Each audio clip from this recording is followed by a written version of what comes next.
नमस्कार। राष्ट्रीय मुक्त विद्यालय शिक्षा संस्थान के इस कार्यक्रम में आपका हार्दिक अभिनंदन और स्वागत है। मैं हूं डॉक्टर इंद्रजीत सिंह, आपका पाठ्यक्रम समन्वयक, और मैं उपस्थित हुआ हूं आपके साथ, आपके समक्ष जनसंचार विषय को लेकर के, जिसके अंतर्गत आज हम लोग पाठ 7 का अध्ययन करेंगे। जी हाँ, बिल्कुल सही सुना आपने, पाठ 7 समाचार संकलन तथा संपादन। मैं पिछले कार्यक्रमों में भी बताता आया हूं कि हम लोग सतत रूप से अपने अध्ययन को आगे बढ़ाएंगे, और ये जो 10 कार्यक्रमों की श्रृंखला है एक निश्चित समय तक चलती रहेगी, जिससे कि आपको अपनी वार्षिक परीक्षाओं में सहायता मिलेगी। और साथ ही साथ अगर आपके मन में कोई प्रश्न रहते हैं तो उनका भी उत्तर आप जान सकते हैं और हमसे सीधे सीधे साझा कर सकते हैं। और निश्चित रूप से आपने जिस विषय का चयन किया है प्यारे शिक्षार्थियों, तो आपका चयन बहुत अच्छा है। चयन अच्छा होने का कारण एक तो ये है कि जब हम जनसंचार विषय का अध्ययन करते हैं तब हम उसके साथ में जो हमारी भाषाएं हैं उनको भी साथ में लेकर चलते हैं। निश्चित रूप से आपने सीनियर सेकेंडरी का जो ये प्रवेश लिया है, इससे पहले आपने हिंदी भाषा का अध्ययन किया होगा, अंग्रेजी भाषा का अध्ययन किया होगा, या हमारे जो दक्षिण भारतीय शिक्षार्थी हैं उन्होंने अपनी तमिल, तेलुगु, मलयालम, कन्नड़ भाषाओं के साथ में, उन माध्यमों के साथ में अपना अध्ययन किया होगा। तो आज सबसे पहले हम लोग इस बात पे क्यों ना ध्यान दें कि क्या जो भाषाई अध्ययन है, क्या जो भाषाई दक्षता है, वो कहीं ना कहीं समाचार संकलन करने में या समाचारों के संपादन करने में अथवा समाचारों के प्रस्तुतिकरण में सहायक होते हैं या नहीं होते हैं। तो अब आप देखिए कि एक पत्रकार के तौर पे, एक मीडिया कर्मी के तौर पर, एक जनसंचार के अध्येता के रूप में जब अपने आप को स्थापित करते हो तो निश्चित रूप से ही आपको बोली, विचार, वाणी के ऊपर में अपना नियंत्रण रखते हुए, शब्दों के ऊपर में अपना नियंत्रण रखते हुए, वाक्य संरचना के ऊपर में अपना नियंत्रण रखते हुए उनको उत्कृष्ट लेवल पर ले जाते हुए अपना कार्य करना होता है। तो अगर हम लोग देखें कि आज जो ये हम कार्यक्रम लेके आए तो इसमें हम लोग किस प्रकार के उद्देश्यों की चर्चा करेंगे, तो सबसे पहले हम लोग जाने कि इस कार्यक्रम के उद्देश्य क्या है। तो मैं बताना चाहूँगा प्यारे शिक्षार्थियों कि इस कार्यक्रम के उद्देश्य हैं कि आपका जो पाठ 7 है जनसंचार विषय का, उसमें हम देखेंगे कि समाचारों का संकलन कैसे किया जाता है, समाचारों को इकट्ठा कैसे करते हैं, समाचार के स्रोतों की पहचान करना हम लोग जान पाएंगे इस कार्यक्रम को देखने के उपरांत में। और साथ ही साथ हम ये भी जानेंगे कि जो संपादक होता है, उपसंपादक होता है, साथ ही साथ जो रिपोर्टर होता है, उनके अंदर कौन से निहित गुण होते हैं जिनके कारण वो अपने दायित्वों का निर्वहन अच्छे से कर पाते हैं। इस कार्यक्रम में हम ये भी जानने का प्रयास करेंगे कि कॉपी क्या है, समाचार की कॉपी का संपादन करना भी हम सीखेंगे। कॉपी एक टर्म है, वो मैं आपको बताऊंगा इस कार्यक्रम के दौरान। साथ ही साथ हम लोग ये भी जानेंगे इस कार्यक्रम में कि समाचार कक्ष की जो संरचना है, जो न्यूज़ रूम होता है, प्राय आपने सुना होगा कि न्यूज़ रूम से आपको ये खबर आ रही है, तो वो जो न्यूज़ रूम है उसकी संरचना क्या होती है, कैसे उसके अंदर काम होता है, और कैसे एक निश्चित रूप से उन कामों का, उन दायित्वों का निर्वहन करते हुए एक संपादक, एक उपसंपादक, एक रिपोर्टर, एक मीडिया कर्मी आपके लिए एक अच्छी न्यूज़ प्रस्तुत करने का प्रयास करता है और कर पाता है। तो प्यारे शिक्षार्थियों, हम लोग ये जानने का प्रयास करें कि जैसे मैंने कार्यक्रम के पहले बताया कि एक मीडिया कर्मी के अंदर भाषाई दक्षता का होना बहुत ज़रूरी है। अब आप देखिए कि आपके पाठ 7 में पहले ही वर्णन किया गया है कि जब चंद्रमा पर हमारे साइंटिस्ट उतरे थे तो उसका जो वर्णन हमको देखने को मिलता है कि किस प्रकार नील आर्मस्ट्रांग जो है चंद्रमा पर उतरते हैं, उसकी व्याख्या हम लोग करते हैं। तो इस उदाहरण को आपके सेल्फ लर्निंग मटेरियल में देने का क्या महत्व है? महत्व ये है कि चंद्रमा पर उतरते हैं नील आर्मस्ट्रांग, उनको क्या महसूस हुआ होगा, उनके क्या विचार रहे होंगे, उसका उद्गार उन्होंने कैसे किया होगा, उसका वर्णन उन्होंने कैसे किया होगा, उसको हम लोग अपनी कलात्मक लेखनी से, अपनी रचनात्मक कौशल से वर्णन कर सकते हैं। आप कल्पना कीजिए कि रॉकेट वहाँ पे उतरा होगा, इन लोगों ने ज़मीन पे, चंद्रमा की धरती पे कदम रखा होगा, इनकी क्या अभिव्यक्तियाँ रही होंगी, तो उसका जो वर्णन किया जाता है तो उसमें भाषाओं का बहुत महत्व है, भाषाई दक्षता का बहुत महत्व है, लेखन शैली का बहुत महत्व है।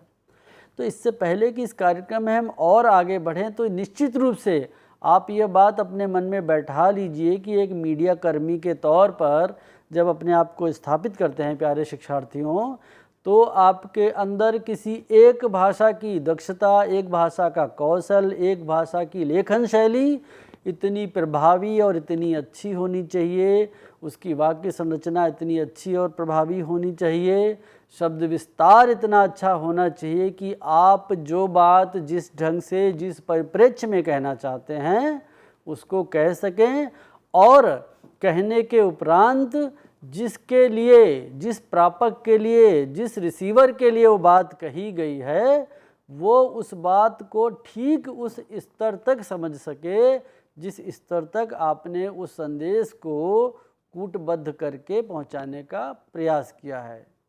और ये दक्षता आपको मिलती है भाषाई कौशल से, भाषाई अध्ययन से। तो निश्चित रूप से आज इस कार्यक्रम को देखने के उपरांत प्यारे शिक्षार्थियों, आप अपने अंदर शब्द विन्यास, वाक्य संरचना, अपनी वोकैबुलरी, अपने नवीन शब्दों की खोज, ये सब चीज़ें बढ़ाएंगे और इस दक्षता को निश्चित रूप से प्राप्त कर लेंगे। अब मैंने कार्यक्रम के प्रारंभ में बताया कि हम लोग इस कार्यक्रम के दौरान परिभाषा भी जानेंगे। क्या परिभाषा है समाचार संकलन की, संपादन की, तो थोड़ा सा हम लोग परिभाषित करने का प्रयास कर लेते हैं।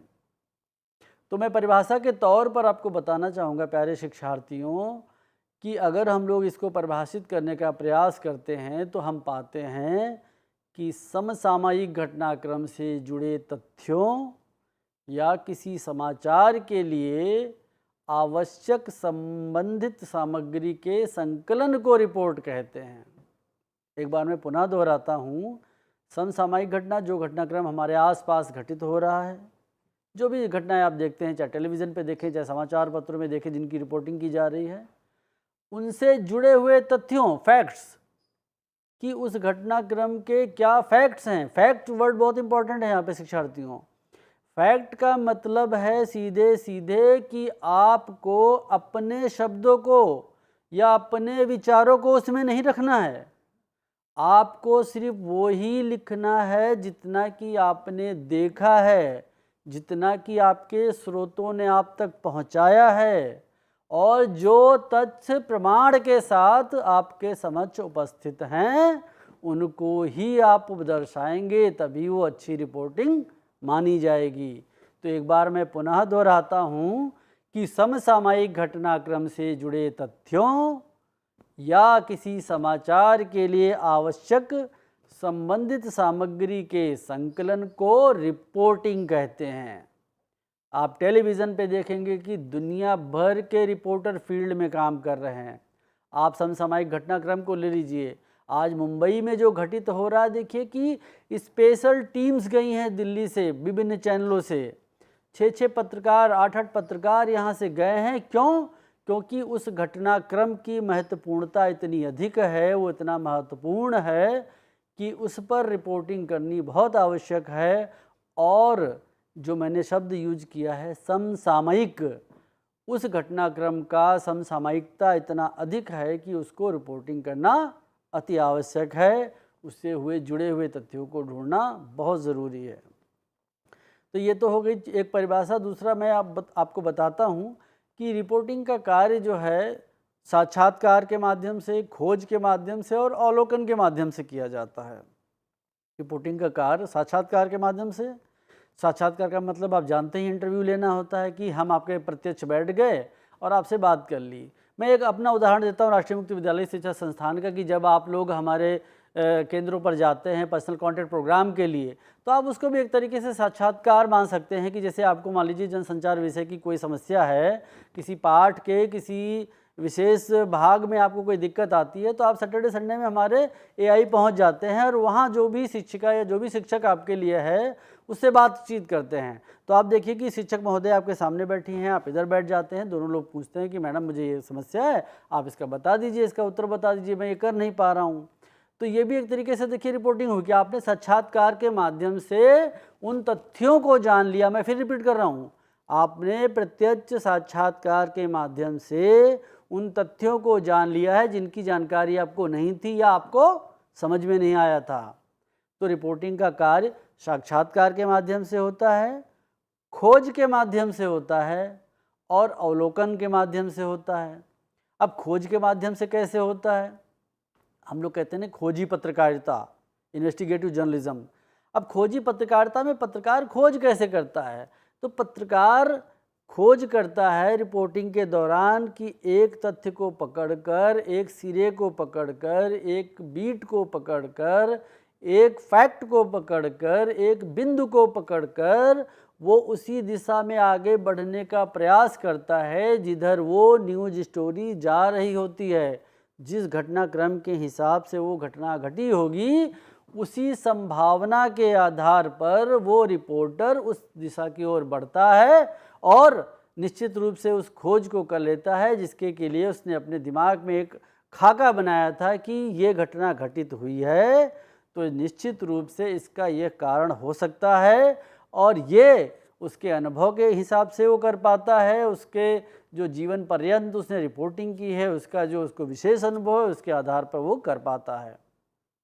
तो प्यारे शिक्षार्थियों, एक चीज़ मैं और बताना चाहूँगा परिभाषा के जो अपने भाग में, कि संपादक किसी घटना विशेष का समाचार संकलन करने का निर्देश किसे देता है? रिपोर्टर को देता है। तो इसका मतलब हुआ कि आपको एक असाइनमेंट दिया गया है। आप हमेशा देखते होंगे कि कोई आपके मित्र रहे हों या कोई आपके सीनियर रहे हों, वो कहेंगे कि मेरे असाइनमेंट हेड ने मुझे ये काम दिया है। अब देखिए, आपने सुना होगा ये शब्द। तो इसका मतलब है कि विशेष रूप से वह व्यक्ति जो दिन भर के असाइनमेंट की एक सूची लेकर के तैयार रहता है, मान लीजिए उसने 10 असाइनमेंट की सूची बनाई हुई है, मतलब उसको एक क्रम में रखा हुआ है और उसके सामने लिखता है कि ये फला रिपोर्टर करेगा, ये फला रिपोर्टर करेगा, और उसी के हिसाब से उसको असाइनमेंट दे दिए जाते हैं सवेरे कि आपको ये चीज़ें पता करके आनी है, आप फील्ड में जाइए। अब देखिए कि असाइनमेंट हेड ने आपको रिपोर्टर को दे दिया काम कि आप ये करने जाइए। रिपोर्टर क्या करता है? फील्ड में जाता है, साक्षात्कार करता है, खोज करता है, अवलोकन करता है, तथ्यों का संग्रह करता है, उनकी रिपोर्ट तैयार करता है और अपने संपादक को भेज देता है। तो कितना निश्चित तरीके से, कितना सिस्टमैटिक तरीके से, कितना व्यवस्थित तरीके से इस काम को करने का प्रयास किया जाता है। अब मान लीजिए हम लोग देखते हैं कि अभी लोकसभा प्रारंभ हुई है। लोकसभा प्रारंभ हुई है, ये मानसून सत्र के नाम से इस लोकसभा को, इस सत्र को संबोधित किया गया। तो सवेरे सवेरे आदरणीय प्रधानमंत्री जी का एक उद्बोधन होता है छोटा सा। तो उस क्षेत्र की रिपोर्टिंग जिस पत्रकार को है, जिस रिपोर्टर को है, एक तो उसको यह पता होना चाहिए कि आज से मानसून सत्र प्रारंभ हो रहा है। तो इसका मतलब है मानसून सत्र प्रारंभ होने से पहले माननीय प्रधानमंत्री जी का उद्बोधन भी आएगा। अब माननीय प्रधानमंत्री जी का उद्बोधन होगा तो वो कहाँ पर होगा? तो आप देखिए कि सवेरे के सवेरे सारे के सारे रिपोर्टर वहाँ पे एकत्र हो जाते हैं, माननीय प्रधानमंत्री जी आते हैं और अपना उद्बोधन देते हैं कि किस प्रकार हम लोग इस कोरोना काल में बचते हुए, ध्यान रखते हुए कि किस प्रकार से संक्रमण और न फैले, हम लोगों ने इस मानसून सत्र का आयोजन किया है और इसी के साथ हम लोग इस सत्र को संपन्न करेंगे और इतने इतने बिंदु लेकर के हम चर्चा के लिए आए हैं, इतने विधेयक लेके आए हैं, इन पर हम लोग व्याख्या करेंगे। तो रिपोर्टर का दायित्व तो है कि अपने कार्य को करने से पहले, साक्षात्कार को करने से पहले वो यह देख ले कि उसको क्या असाइनमेंट मिला है, उसके असाइनमेंट हेड ने उसे क्या काम दिया है, उसको किस प्रकार से उसको करना है, उसके हिसाब से उसको आगे बढ़ना चाहिए। और प्यारे शिक्षार्थी, यकीन मानिए कि आप तो 12वीं स्तर पे ये अध्ययन कर रहे हैं। अगर आपके अंदर एक दक्षता है, भाषाई कौशल है, अभिव्यक्तियों को रखने का आप प्रयास करते हैं अच्छे से, तो निश्चित रूप से आप मेरा यकीन कीजिए कि एक अच्छे रिपोर्टर के तौर पर आप अपने आप को स्थापित कर सकते हैं। बस आपके अंदर एक ललक होनी चाहिए कि मुझे फला तथ्य खोज लेने हैं, फला व्यक्ति से साक्षात्कार ले लेना है। आपकी भाषा शैली अच्छी होनी चाहिए, आपकी लेखनी अच्छी होनी चाहिए, आपको पढ़ने का शौक़ होना चाहिए, आपको लिखने में मज़ा आना चाहिए। जब इन चीज़ों को आप आनंदित होकर करेंगे तो निश्चित रूप से एक रिपोर्टर के तौर पर आप अपने आप को रख पाते हैं। तो जैसा कि इस कार्यक्रम का नाम भी है कि समाचार संकलन और संपादन, तो संकलन तो ठीक है, अभी हम पहले संपादक के कार्य जान लेते हैं कि संपादक करता क्या होगा। हम लोग प्रायः पढ़ते हैं कि अमुक समाचार पत्र के संपादक ने अपनी संपादकीय में ये लिख दिया, संपादक ने फला रिपोर्टर की रिपोर्ट को खारिज कर दिया। तो संपादक क्या इतना दायित्ववान पद होता है या संपादक का इतना नियंत्रण रहता है किसी समाचार पत्र पर या समाचार चैनल पर या रेडियो के न्यूज़ बुलेटिन पर? तो ये भी जानने का हम लोग प्रयास करेंगे। तो सबसे पहले देखें कि संपादक क्या करता होगा प्यारे शिक्षार्थियों। तो हम लोग ये देखेंगे कि संपादक जो है पहले तो रिपोर्टों को पढ़ता है। अब रिपोर्टों को पढ़ने का क्या अर्थ हुआ कि जो विभिन्न क्षेत्रों से पत्रकार रिपोर्ट भेज रहे हैं, रिपोर्टर्स रिपोर्ट भेज रहे हैं, उनको वो बड़े ध्यान से पढ़ता है। अब पढ़ने के साथ साथ उन रिपोर्टों को वो सुधारता भी है। क्यों सुधारता है? क्योंकि रिपोर्टर तो फील्ड में है। मान लीजिए उसने अपने मोबाइल से वो टाइप करके भेजा है या लैपटॉप से भेजा है, तो हो सकता है कि उसमें भाषाएं अशुद्धियाँ रह गई हों, वाक्य संरचना बहुत अच्छी न रह गई हो, या फिर संपादक यह भी देखता है कि ये जो भाषा का प्रस्तुतिकरण है क्या हमारे चैनल के आधार पर है या हमारे समाचार पत्र की जो शैली है उसके आधार पर है या नहीं है, इसके हिसाब से भी वो उसको संपादित करता है। साथ ही साथ हम ये देखते हैं कि रिपोर्ट में वो नए तत्वों को भी जोड़ता है। आज असाइनमेंट ने आपको दे दिया कि आप जाएंगे संसद भवन परिसर में और देखेंगे कि किस प्रकार की घटनाक्रम हो रही है, आपको ये लेके आना है। लेकिन इससे पहले इसकी पूर्व संध्या पर लोकसभा के अध्यक्ष ने अगर कुछ बोला है तो रिपोर्टर के साथ साथ संपादक का भी दायित्व यहाँ बढ़ जाता है कि सबसे पहले वो माननीय लोकसभा के अध्यक्ष का छोटा सा एक बाइट लगाएगा, फिर प्रधानमंत्री का बाइट लगाएगा, फिर सदन की कार्यवाही को वो दिखाएगा या समाचार पत्र में उसका वर्णन करेगा। तो संपादक के इसका मतलब है कि जो कार्य हैं वो बहुत ही महत्वपूर्ण है। संपादक का जो कार्य है वो इसलिए भी महत्वपूर्ण है, एक प्रकार से देखा जाए तो संपादक ही लीड करता है, संपादक ही नेतृत्व करता है कि किस प्रकार के समाचारों को संकलित किया जाए, किस प्रकार के समाचारों को प्रदर्शित किया जाए। और जो सबसे इसका बेहतर कार्य होता है कि मूल रिपोर्ट को बेहतर करके प्रदर्शित करता है संपादक। भाई आपने फील्ड से अपनी योग्यता, अपनी दक्षता, अपनी भाषा शैली के हिसाब से रिपोर्टिंग कर दी, लेकिन जो समाचार पत्र है, जो न्यूज़ चैनल है, जो रेडियो का बुलेटिन है, उसकी एक शैली है, उसका एक प्रस्तुतिकरण का तरीका है। तो उस सांचे में ढालने का जो कार्य है, उस प्रस्तुतिकरण को निखारने का जो कार्य है प्यारे शिक्षार्थियों, वो संपादक करता है। इसलिए हम कहेंगे कि संपादक के कार्य बहुत ही महत्वपूर्ण होते हैं और संपादक एक निश्चित फ्रेमवर्क के हिसाब से उस कार्य को करता है, जिससे कि वो अपने समाचार पत्र को, अपने न्यूज़ बुलेटिन को, अपने टेलीविज़न चैनल को एक निश्चित गति देता है, एक निश्चित आयाम देता है और आगे बढ़ता है। तो प्यारे शिक्षार्थियों, हम लोग बात करें कि जब हम लोगों ने संपादक की इतनी बात करी है तो इसका मतलब है कि संपादक के अंदर कुछ निहित गुण भी होते होंगे। अब ये संपादक के अंदर जो निहित गुण होते हैं, इन्हीं के चलते ही ये संपादक बने होते हैं। एक सीधा सा उदाहरण मैं देता हूँ कि जो बच्चा 12वीं करके, बीजेएमसी करके फील्ड में जाता है, रिपोर्टर बनता है, तो अपने अच्छे काम से, अपनी अच्छी पकड़ से, अपने अच्छे भाषाई कौशल से फिर वो धीरे धीरे उपसंपादक भी बनता है, फिर धीरे धीरे संपादक भी बनता है, फिर धीरे धीरे चैनल हेड भी बनता है। तो इसका मतलब है कि आपके अंदर जितनी अच्छी रचनात्मक कौशल होती जाएगी, आपके अंदर जो अन्य गुण हैं वो दिखते जाएंगे, तो आप उस क्षेत्र में आगे बढ़ते चले जाएंगे। तो संपादक के गुणों का मैं यहाँ पे वर्णन करना चाहूँगा जो कि आपकी सेल्फ लर्निंग मटेरियल में दिए गए हैं। तो वो गुण हैं कि संपादक के अंदर रचनात्मक कौशल होना चाहिए। हम लोग हमेशा कहते हैं कि बड़े क्रिएटिव हैं ये, बड़ी इनके अंदर क्रिएटिविटी है। तो रचनात्मक कौशल होने की क्या आवश्यकता है कि आपके मान लीजिए समाचार पत्र है, उसमें 8 कॉलम में न्यूज़ जाती है, बीच में आप फ़ोटो छापते हैं, तो वह निर्णय कौन लेता है कि फ़ोटो रंगीन छपेगी या श्वेत श्याम छपेगी? वो निर्णय लेता है संपादक। ये फ़ोटो कहाँ किस पृष्ठ पे छपेगी, इसको किस प्रकार से प्रदर्शित किया जाएगा, ये निर्णय कौन लेता है? संपादक। तो इसका मतलब है संपादक के गुणों में हम लोग जो सबसे पहला गुण देखते हैं कि संपादक के अंदर एक अच्छी रचनात्मक कौशल का होना बहुत आवश्यक है। अब मान लीजिए एक अच्छे रिपोर्टर ने कोई बढ़िया सी खबर आपको भेजी है, लेकिन आपके अंदर रचनात्मक कौशल कम है, आप उसका अध्ययन नहीं कर पाए, ठीक से आपने कॉपी को पढ़ा नहीं, आप उसको समझ नहीं पाए, तो इसका मतलब है कि आप उस खबर को चला नहीं पाएंगे, उसको छाप नहीं पाएंगे अगले दिन, तो खबर की मृत्यु हो जाएगी। तो इसका मतलब है कि संपादक के गुणों में भाषा की अच्छी पकड़ भी एक गुण है।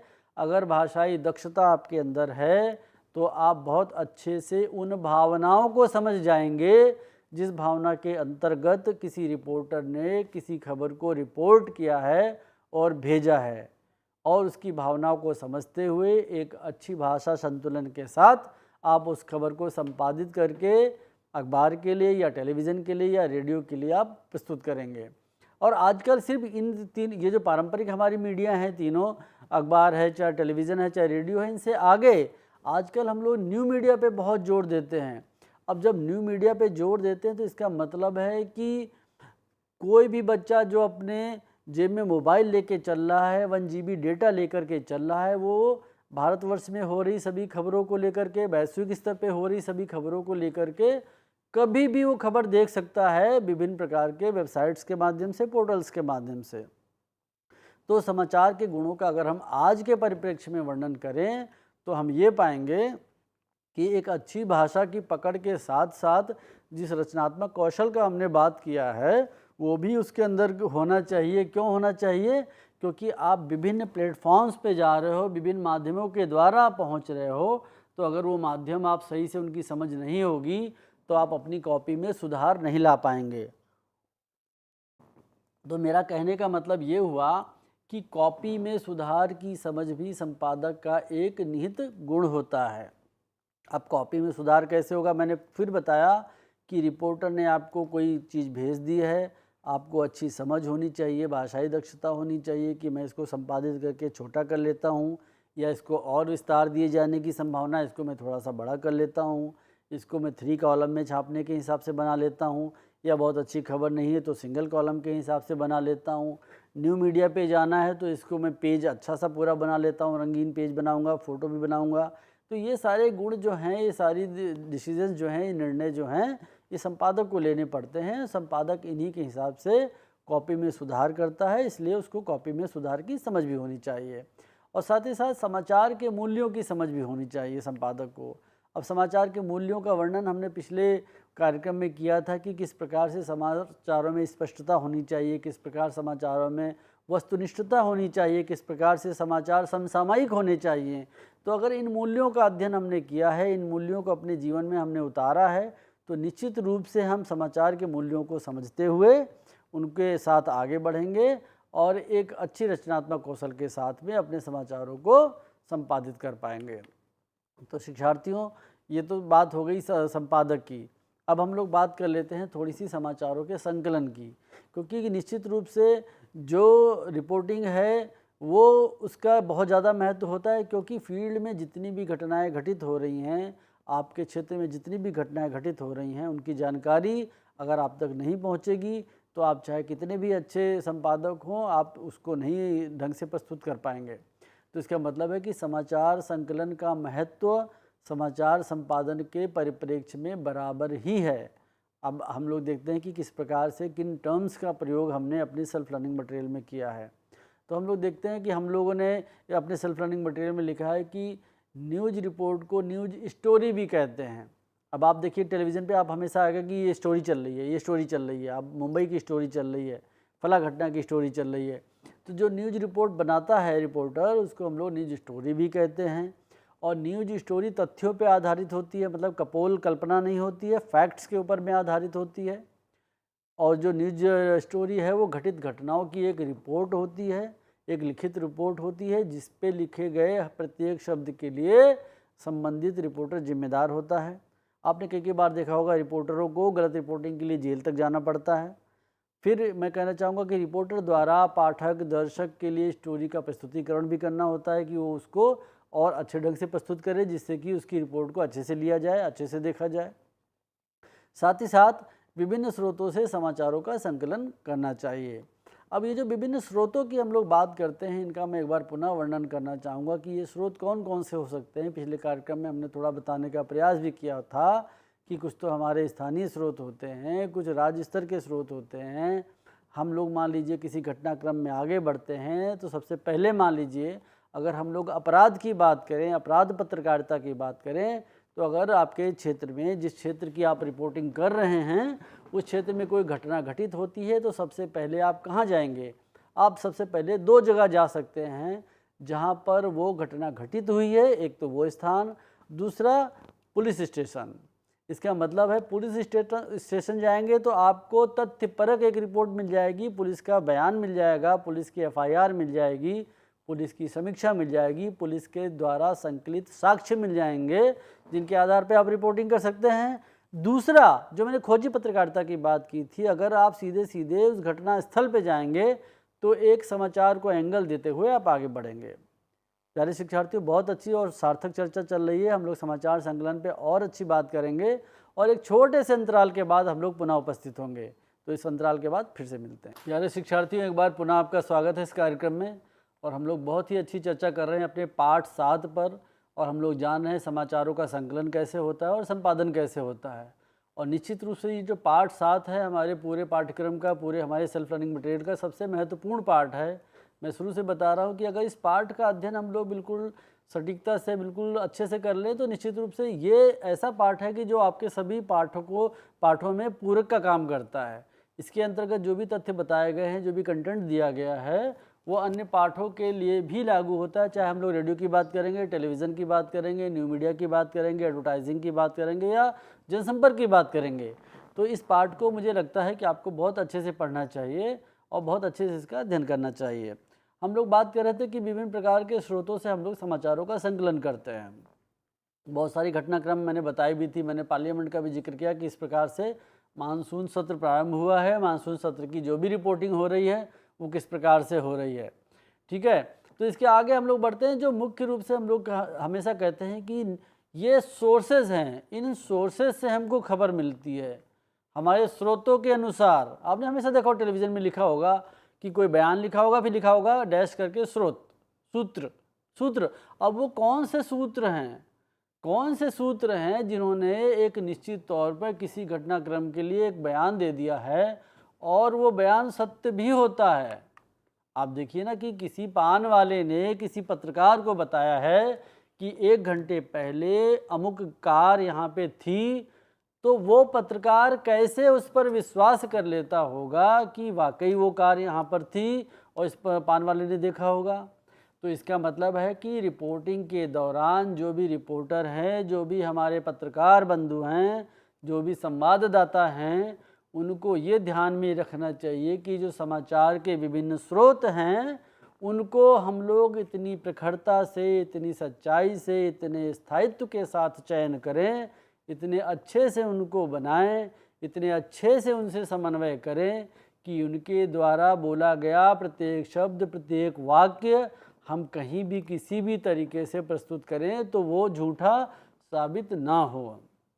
आपको मैंने पिछले कार्यक्रम में बताया था, मीडिया का जो सबसे बड़ा आधार है वो है विश्वसनीयता।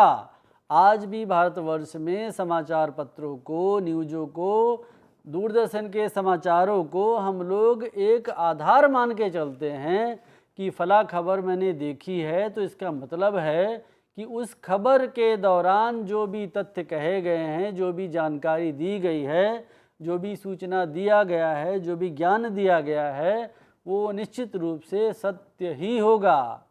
तो इसका मतलब है प्यारे शिक्षार्थियों कि जब भी हम समाचार के स्रोतों की बात करें तो ये तय कर लें कि एक व्यावसायिक पत्रकार के तौर पे, एक प्रोफेशनल मीडिया कर्मी के तौर पर हम अपने उन स्रोतों का ही चयन करें जिनकर के ऊपर में हम विश्वास कर सकें। विश्वसनीयता हम पढ़ चुके हैं पिछले कार्यक्रम के दौरान।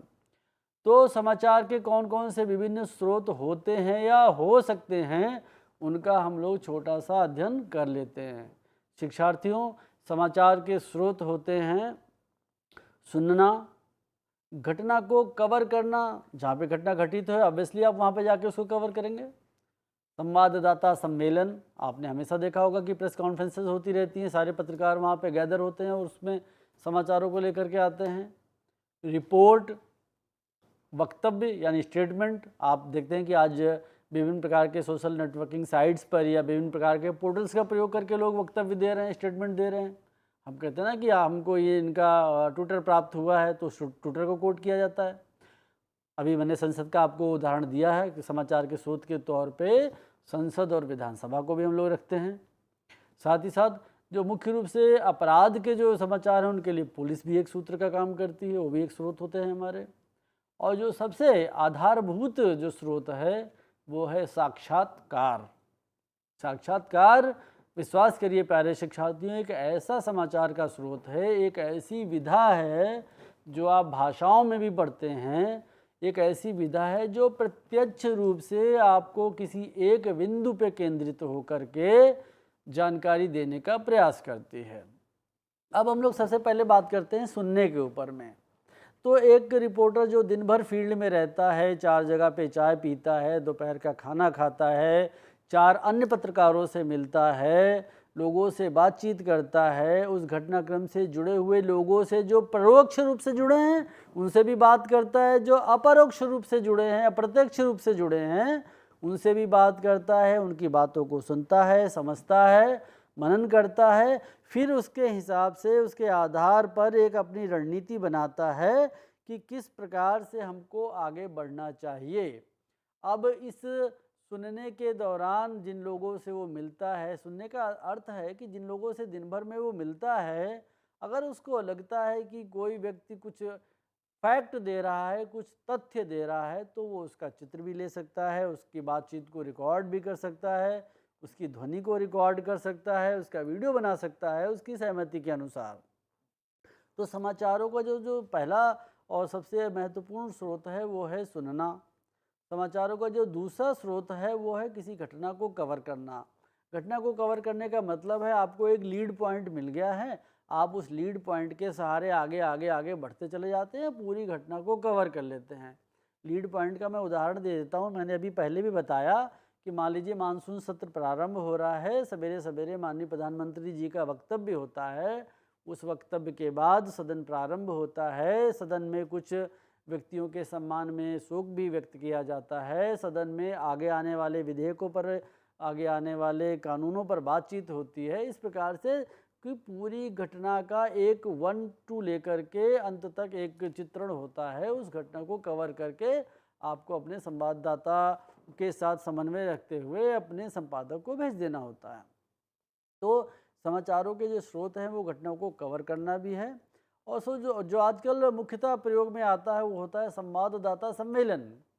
आप देखिए कि इस प्रकार के संवाददाता सम्मेलन एक राजनेता भी बुलाते हैं, एक बड़े बिजनेस घराने के लोग भी बुलाते हैं, या किसी घटनाक्रम से जुड़े हुए संगठन भी बुलाते हैं कि हम संवाददाताओं का सम्मेलन करते हैं, और उस सम्मेलन के दौरान हमें जो भी कुछ कहना है हम उसमें कह देंगे, और इस प्रकार से हम अपनी बात परोक्ष अपरोक्ष रूप से सरकार के लिए, न्यायपालिका के लिए, जनता के लिए, समाचारों के लिए, समाचार चैनलों के लिए रख देंगे।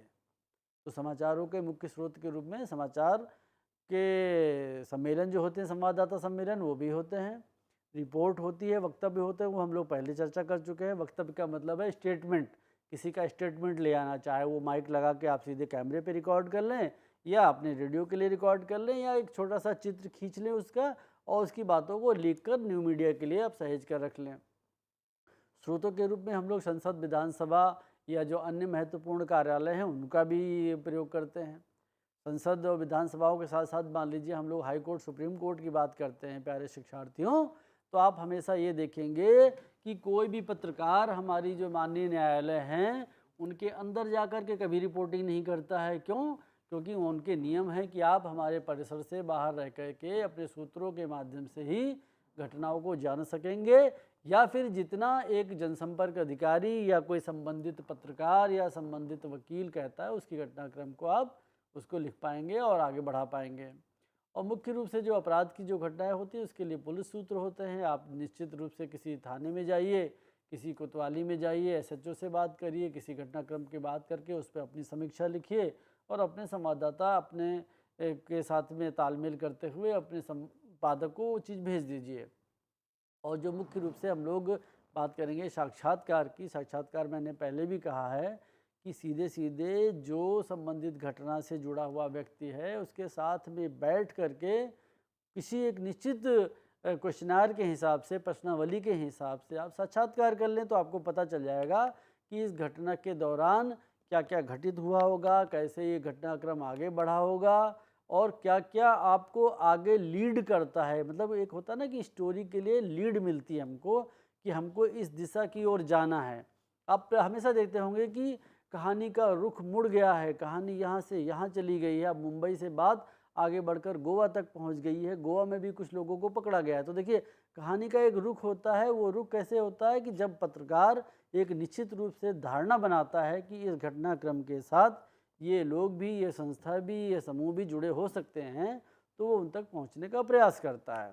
तो इस प्रकार से जो हम लोग समाचारों का संकलन करते हैं प्यारे शिक्षार्थियों, और इस प्रकार से हम लोग विभिन्न माध्यमों के द्वारा इनका प्रदर्शन करते हैं, चाहे वो मुद्रित माध्यम हो, प्रिंट मीडिया हो, चाहे रेडियो हो, चाहे टेलीविज़न हो या फिर न्यू मीडिया हो, तो इनके प्रदर्शन के लिए जो हम लोग एक अलग अलग इनकी श्रेणियां बनाते हैं कि किस प्रकार का समाचार है, या इस प्रकार का समाचार हमारे अखबार में नहीं छपता है, या अमुक न्यूज़ चैनल इस प्रकार के ही समाचार दिखाता है। तो क्यों ना हम लोग थोड़े समाचार के प्रकारों के बारे में भी बात कर लें। अब समाचार के प्रकार पे हम लोग बात करेंगे तो निश्चित रूप से जो आपके सेल्फ लर्निंग मटेरियल में कहा गया है वो विभिन्न प्रकार के समाचार हैं। एक तो है जैसे हार्ड न्यूज़ है, सॉफ्ट न्यूज़ है, रूपक है, रूपक जिसको हम फीचर भी कहते हैं, चर्चित व्यक्तित्वों का विवरण है, और पृष्ठभूमि सामग्री है। तो इन सब चीज़ों का हमारे सेल्फ लर्निंग मटेरियल पे वर्णन किया गया है, और इसके अलावा भी बहुत अन्य प्रकार भी होते हैं जिनका अध्ययन आप आगामी कक्षाओं में या उच्चतर अध्ययन के दौरान करेंगे। तो अब बड़ा सवाल ये है कि हार्ड न्यूज़ को हार्ड क्यों कहा गया, सॉफ्ट न्यूज़ को सॉफ्ट न्यूज़ क्यों कहा गया।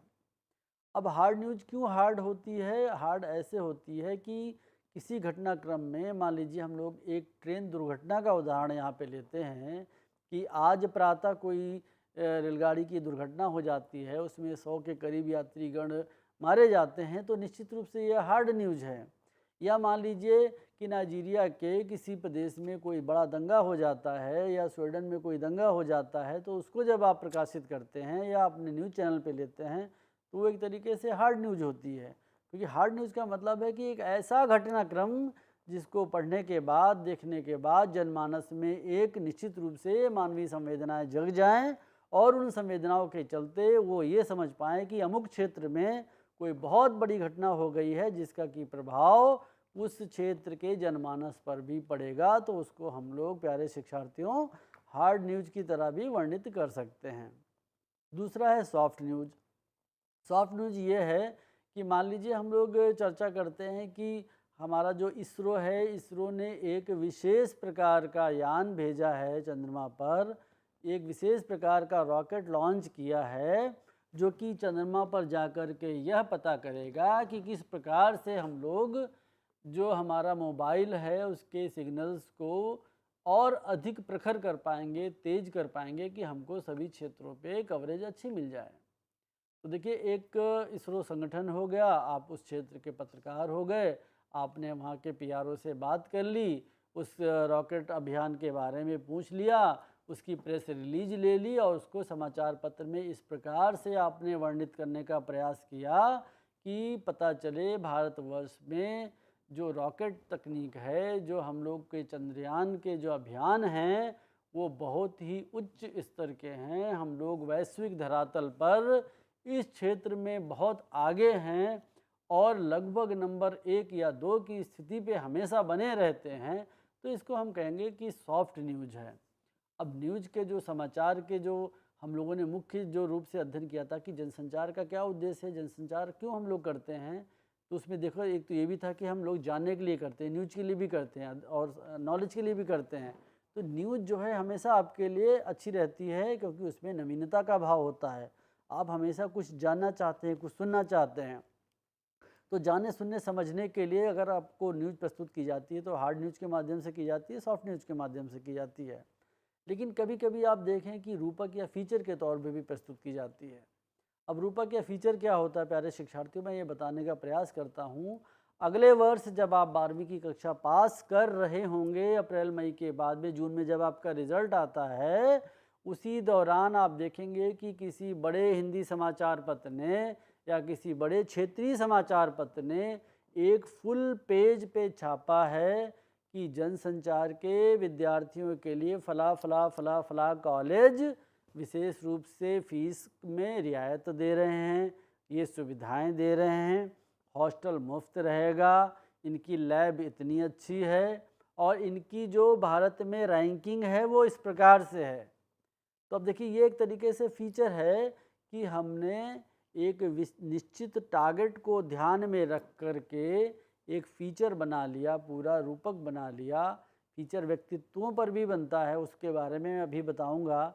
तो हमने पूरी एक आर्टिकल, पूरी अपनी एक स्टोरी बना ली कि हमारे इस क्षेत्र में 50 कॉलेज हैं जहाँ पे आप बीजेएमसी कर सकते हैं। इन 50 में से इसकी रैंकिंग 1 to 50 इतनी है और सबसे अच्छा ये कॉलेज है, सबसे अच्छे जॉब दिलाने वाला ये कॉलेज है, सबसे अच्छे संसाधन वाला ये कॉलेज है।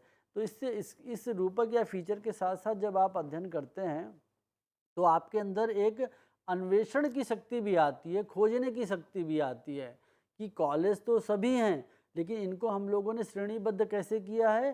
किसी को संसाधन के हिसाब से किया है, किसी को एम्प्लॉयमेंट यानी कि रोजगार दिलाने की क्षमता के हिसाब से किया है, किसी को अपने शहर के पास मतलब डिस्टेंस के हिसाब से किया है, किसी को इसकी पॉपुलैरिटी के हिसाब से किया कि बहुत पॉपुलर है ये, किसी को फीस कम होने के आधार पे किया है। तो इसका मतलब है कि किसी भी तथ्य के जो विभिन्न पैरामीटर्स हैं, विभिन्न मापदंड हैं, उनको अगर हम एक अच्छे ढंग से वर्गीकृत कर लें तो एक अच्छा हम फीचर बना सकते हैं। साथ ही साथ समाचार के जो प्रकार हैं कि चर्चित व्यक्तित्वों का विवरण भी हम इसमें देते हैं। मान लीजिए अभी हम लोगों ने बहुत सारे चर्चित व्यक्तित्वों का वर्णन किया है। मान लीजिए हम अपने पूर्व राष्ट्रपति माननीय अबुल कलाम जी की चर्चा यहाँ पे करें, हम देखें कि किस प्रकार से उनका जीवन एक सहज भाव से, एक सरल भाव से चलता है। एक वो छोटे से गांव में वो पैदा होते हैं, उनका अध्ययन अध्यापन एक छोटे से गांव से होता है और बहुत सीमित संसाधनों के साथ साथ वो आगे बढ़ते हैं, अपने कॉलेज की पढ़ाई पूरी करते हैं, फिर इंजीनियरिंग की पढ़ाई पूरी करते हैं और छोटी सी जॉब करते करते फिर वो बड़े वैज्ञानिक बनते हैं। बड़े वैज्ञानिक बनने के साथ साथ फिर वो इसरो में काम करते हैं और इसरो को बाद में वो लीड भी करते हैं, उसकी अध्यक्षता भी करते हैं। और साथ ही साथ वो उनका अभी जीवन काल यहीं पे समाप्त नहीं होता है, अपनी जीवन के विभिन्न परिप्रेक्ष्यों को साथ में रखते हुए वो भारत के राष्ट्रपति भी बनते हैं। तो इसका मतलब हुआ कि एक ऐसा व्यक्ति जो सुदूर गांव में कहीं पैदा हुआ है और अपने अध्ययन अध्यापन, अपने व्यक्तित्व, अपने गुणों के आधार पर, अपने वैज्ञानिक सोच के आधार पर, अपने कर्मों के आधार पर वो एक गांव से लेकर के भारत के राष्ट्रपति तक पहुंचा है, तो निश्चित रूप से वो चर्चित व्यक्तित्व है। अब आपके मन में ऐसे बहुत सारे चर्चित व्यक्तित्व आते होंगे। हो सकता है कि जो आपके कभी पूर्व प्रधानाचार्य भी रहे हों, जो आपके प्रिंसिपल भी रहे हों, वो भी आपके लिए एक अच्छे व्यक्तित्व हो सकते हैं कि उन्होंने आपको इस तरीके से भाषा सिखाई है, भाषाओं के महत्व के बारे में बताया है कि आप लोग भाषा अगर अच्छे से सीखते हैं तो निश्चित रूप से आप आगे बढ़ेंगे। तो इसका मतलब है वो एक चर्चित व्यक्तित्व हुआ। और ऐसे चर्चित व्यक्तित्वों का विवरण प्रायः अपने अखबारों में, समाचार पत्रों में निश्चित रूप से देखा होगा, या कभी कभी आप टेलीविज़न पे भी देखें कि किसी एक व्यक्ति विशेष पर फोकस करके एक फीचर बनाया जाता है, उसका प्रस्तुतिकरण किया जाता है, उसकी पूरी एक स्टोरी दिखाई जाती है। और समाचार के प्रकार में होती है कि पृष्ठभूमि सामग्री। पृष्ठभूमि सामग्री का मतलब होता है कि जैसे हम लोग एक कॉलम आएगा अखबार में कि पिछले वर्ष आज के दिन, पिछले वर्ष आज के दिन क्या क्या घटित हुआ है वो बताएंगे कि आज के ही दिन 10 साल पहले पोखरण में हमने परमाणु विस्फोट किया था, परमाणु क्षमता हासिल की थी। आज के दिन ही भारत फला देश को स्वतंत्र करा पाया था। आज के दिन ही हम भारत में हिंदी भाषा को राजभाषा के तौर पे स्थापित कर पाए थे। तो इस प्रकार से जो पीछे की पृष्ठभूमि सामग्री है उसको आज हम प्रकाशन में लेते हैं, तो इसका मतलब है उसको हम कहेंगे पृष्ठभूमि सामग्री। और उसका महत्व आज भी रहता है, उसकी समसामयिकता आज भी रहती है, हालांकि वो पुरानी है। तो यहाँ पे एक अच्छी बात हम यह भी सीख गए हैं, तो समसामयिकता का अर्थ सीधा यह नहीं है कि पिछले 24 घंटों के दौरान ही कोई घटना घटी है तो क्या वही समसामयिक है। समसामयिक वह भी सामग्री हो सकती है जिसका महत्व आज की तारीख के हिसाब से, आज के दिनांक के हिसाब से भी है। वह पृष्ठभूमि सामग्री हमारे लिए आज भी लागू होती है। जैसे कि मान लीजिए आपकी परीक्षाओं का परिणाम निकलता है किसी एक निश्चित तारीख में, जून में, तो आपके लिए एक डेटा प्रस्तुत किया जा सकता है एनआईएस के किसी न्यूज़ लेटर में कि आज के ही दिन पिछले वर्ष इतने % रिजल्ट आया था। तो वो रिलेवेंट सामग्री, वो सामग्री आज भी रिलेवेंट है आज के परिप्रेक्ष्य में। तो इसका मतलब है कि समाचार के जो विभिन्न प्रकारों की हम बात करते हैं, हार्ड न्यूज़, सॉफ्ट न्यूज़, रूपक, फीचर, चर्चित व्यक्तित्वों का विवरण, पृष्ठभूमि सामग्री, इन सब का अपना निश्चित रूप से महत्व है। और एक पत्रकार के तौर पर, एक रचनात्मक व्यक्तित्व के तौर पर, एक कुशल मीडिया कर्मी के तौर पर हम विभिन्न क्षेत्रों में अपना हाथ आजमा सकते हैं कि किस प्रकार से हम अपनी लेखन शैली के साथ आगे बढ़ते हैं तो हम अच्छा फीचर लिख सकते हैं, किस प्रकार से हम अगर अच्छे क्रिएटिव हैं तो रंगों के माध्यम से, पोस्टर्स के माध्यम से, कार्टून के माध्यम से अपनी चीज़ों को प्रदर्शित कर सकते हैं। ये आपके व्यक्तित्व, ये आपकी रचनात्मकता के ऊपर में निर्भर करता है। लेकिन जो सबसे बड़ी बात है कि रिपोर्टिंग के दौरान हम लोग देखते हैं कि कोई क्या बुनियादी तथ्य भी होते हैं क्या। कई बार हम लोग कहेंगे कि यार वो जो समाचार चैनल है उसका एक अलग ही एंगल है। अब देखिए, कोई घटनाक्रम निश्चित रूप से जैसे मान लीजिए आजकल घटित हो रहा है और उसमें 2 समाचार चैनलों का सोच और उनका वर्णन, उनका खबर दिखाए जाने का तरीका अगर अलग अलग चल रहा है या समानांतर चलते हुए भी दोनों अलग अलग बयान कर रहे हैं, तो इसका मतलब है कि रिपोर्टिंग के जो बुनियादी तथ्य हैं उसमें जब हम समाचारों के एंगल की बात करते हैं तो एंगल की बात का मतलब हुआ कि 2 चैनल एक ही घटना को जो कवर कर रहे हैं वो अलग अलग एंगल में लेकर के चल रहे हैं। चैनल का कहेगा कि ये घटना ऐसे हुई होगी, चैनल खा कहेगा कि ये घटना ऐसे भी घटित हुई हो सकती है। उसी के आधार पर, उसी एंगल के हिसाब से, उसी समाचार विस्तार के हिसाब से, उसी कवरेज के हिसाब से, उसी रिपोर्टिंग के हिसाब से, उसी अन्वेषण के हिसाब से, उसी एनालिसिस के हिसाब से, उसी गन्वेषणात्मक शैली के हिसाब से उस समाचार को हम विस्तार देने का प्रयास करते हैं। आप देखिए, हमने हमेशा बात करी कि हम लोग पिरामिड सिस्टम में समाचारों को लिखते हैं। जो सबसे अच्छी बात है, सबसे ऊपर लिखी जाएगी कि भारत ने रॉकेट छोड़ा, सूचना के क्षेत्र में क्रांति, सबसे ऊपर। सबसे नीचे क्या आएगा कि पूरी स्टोरी आएगी कि इसरो ने वर्ष 2004 में एक अभियान चलाया था जिसके तहत 2020 तक हम लोग इस क्षेत्र में उस क्षेत्र का पूरा वर्णन हो जाएगा।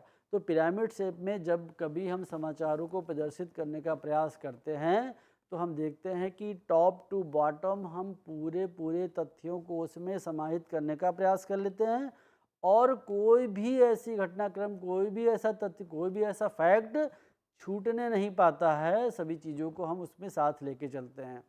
तो प्यारे शिक्षार्थियों, हम लोगों ने रिपोर्टिंग के जो बुनियादी तथ्य हैं उनमें समाचार के एंगल को जानने का प्रयास किया है और समाचार के विस्तार को जानने का प्रयास किया है।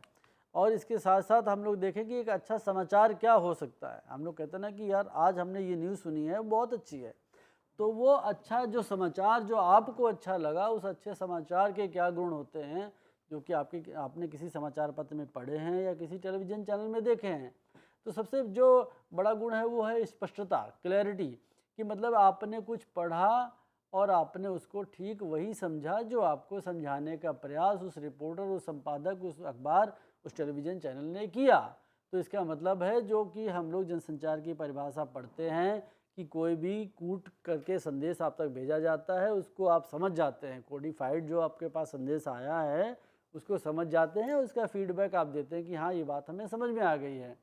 तो जो परिभाषा हम पढ़ कर के आए हैं प्यारे शिक्षार्थियों, उसके आधार पर हम कह सकते हैं कि एक अच्छे समाचार के गुण में हम लोग स्पष्टता देखते हैं और फोकस देखते हैं। फोकस का क्या अर्थ हुआ कि अगर हम लोग शिक्षा की बात कर रहे हैं, अगर हम लोग दूरस्थ शिक्षा की बात कर रहे हैं, अगर हम लोग स्कूली शिक्षा की बात कर रहे हैं, तो हम कहाँ पहुँच गए? NIOS पे पहुँच गए। हम लोग शिक्षा की बात कर रहे हैं, पूरा ग्लोब हो गया। हम लोग दूरस्थ शिक्षा की बात कर रहे हैं तो ओपन यूनिवर्सिटीज़ हो गई, ओपन स्कूलिंग हो गई। हम लोग स्कूल स्तर की शिक्षा की बात कर रहे हैं तो सिर्फ NIOS हो गया। हम लोग माध्यमिक स्तर की बात कर रहे हैं तो 10वीं तक की हो गई पढ़ाई। हम लोग विज्ञान विषयों की बात कर रहे हैं तो फिजिक्स, केमिस्ट्री, बायोलॉजी हो गई।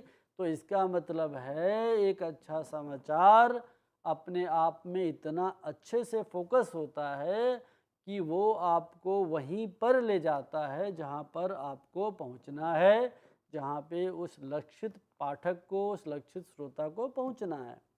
और साथ ही साथ एक अच्छे समाचार के गुण हैं कि उसमें वस्तुनिष्ठता होनी चाहिए, फैक्टफुल होना चाहिए और विश्वसनीयता की बात हमने हमेशा से की है।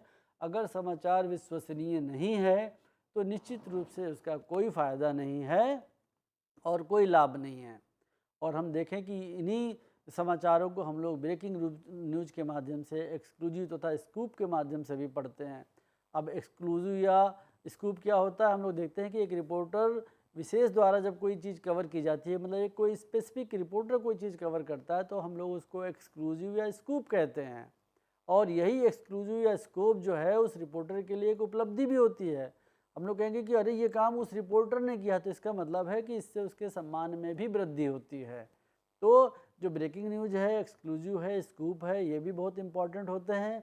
और निश्चित रूप से प्यारे शिक्षार्थियों, आज जिस पाठ 7 का आज हम अध्ययन कर रहे हैं, मैं एक बार फिर दोहराऊंगा कि ये बहुत महत्वपूर्ण पाठ है। इस पाठ को आप अलग से एक रणनीति के माध्यम से भी पढ़िए। इस पाठ को आपने अगर बहुत ढंग से पढ़ लिया और अपने अंदर इसका मनन कर लिया, आत्मसात कर लिया, इसको आपने ठीक से समझ लिया, तो आप निश्चित रूप से एक जनसंचार का जो आप अध्ययन कर रहे हैं उसको सार्थक दिशा दे पाएंगे और इसको अपने जीवन में अमल में भी ला पाएंगे। तो प्यारे शिक्षार्थियों, आज पाठ 7 पे हम लोगों ने बहुत अच्छी से चर्चा की है और रिपोर्टरों के गुण पे हम लोग थोड़ा सा और अगर हम लोग प्रकाश डाल लें तो एक अच्छा रिपोर्टर वो होता है जिसके अंदर समाचार का बोध होता है, स्पष्टता होती है, वस्तुनिष्ठता होती है, सटीकता होती है, सजगता होती है, जिज्ञासा होती है, समयबद्धता होती है, धैर्य होता है, कल्पनाशीलता होती है और निश्चित रूप से दूरदर्शिता भी होती है। तो अगर आपको भी अच्छा रिपोर्टर बनना है, अपने चैनल के लिए, अखबारों के लिए रिपोर्टिंग करनी है, तो इन गुणों को आप आत्मसात कर लीजिए और आगे बढ़िए। आज इस चर्चा को हम लोग यहीं तक रखते हैं और एक बार फिर पाठ 7 के जो कुछ कंटेंट रह गए हैं, जो कुछ तथ्य रह गए हैं, इनको हम लोग अगले कार्यक्रम में लाके आपके समक्ष रखेंगे और आपसे साझा करेंगे। तो मुझे अब दीजिए इजाज़त, अगले कार्यक्रम में हम लोग पुनः आपके समक्ष उपस्थित होंगे। नमस्कार।